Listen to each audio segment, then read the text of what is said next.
Hey guys, today is the 15th of April 2015, and I haven't made a video in a really long time, I'm sorry.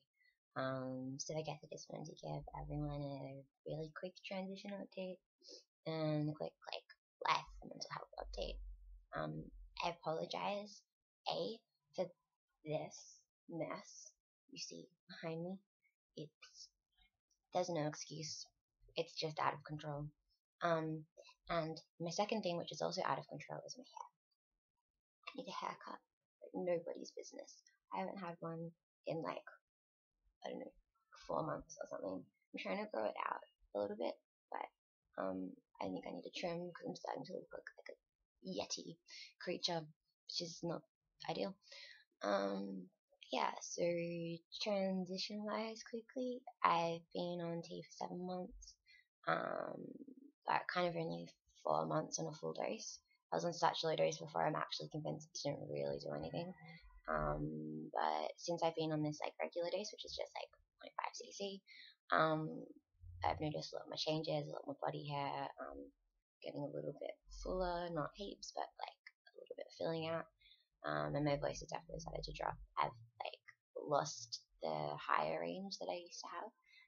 I really noticed it the other day. I was at a concert, the band finished and they were really good, and I was like, oh yeah, because I can't do that anymore.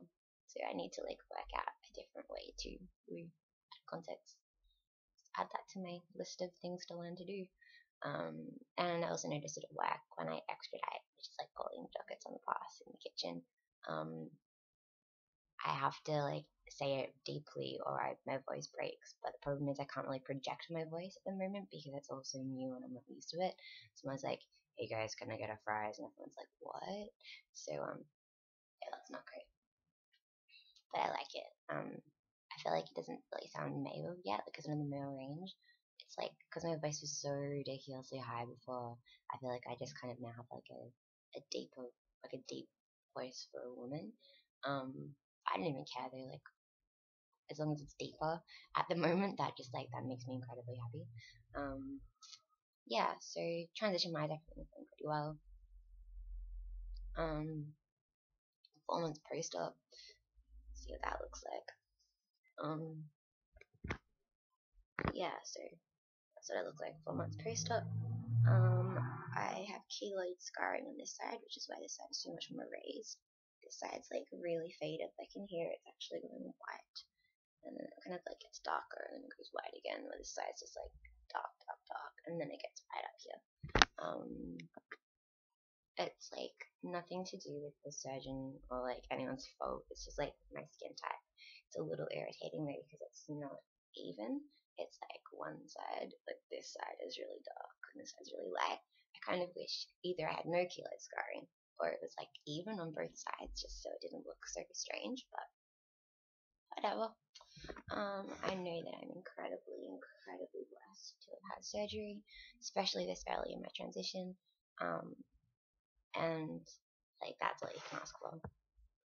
I was sort of annoyed at first. I thought I was cursed in terms of transition world because I wasn't getting many changes on T.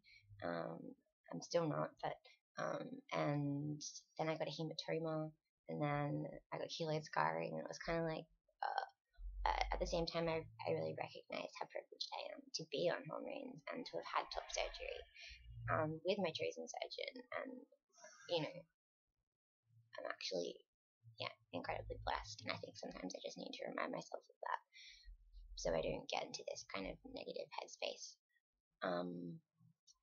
Speaking of negative headspaces, the reason I haven't made a video in a couple of months is because I've been suffering from really bad depression. It's a lot better at the moment. I've changed my medication, so I went from taking Prozac and mirtazapine to taking Cymbalta, which is duloxetine. It's SNRI. But I've noticed a significant change in my mood since that happened. My anxiety is still pretty bad. But again, it's manageable. It got to a point there where for a few weeks I literally was being a completely different person. I break up with my girlfriend. I wanted to die. I like pushed everyone away as far as away as I could. I really just didn't want to be around. And it took me a while to realize that actually maybe there was something chemical going on. I just thought that I'd had enough.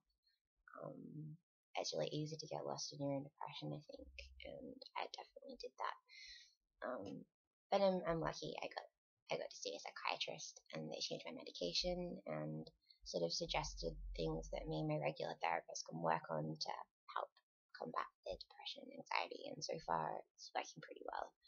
I definitely don't feel 100%, but I feel like I can cope and I can manage, and it feels like it's possible to get out of this now. The medication change helped significantly.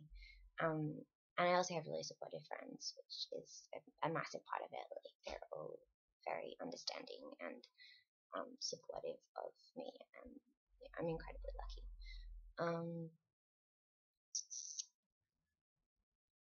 It's kind of getting long already, so I might cut it off there. But yeah, that's my life. We've just been continuing along the transition journey, and all its interesting entails.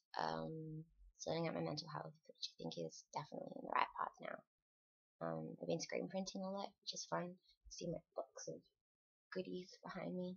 If you look up on my desk there, over here, it's a terrible angle, but you can see like some of the little ones that I've done. There's like some dinosaurs, a camel, there's a person over here, but it's fallen off into the mess of my room.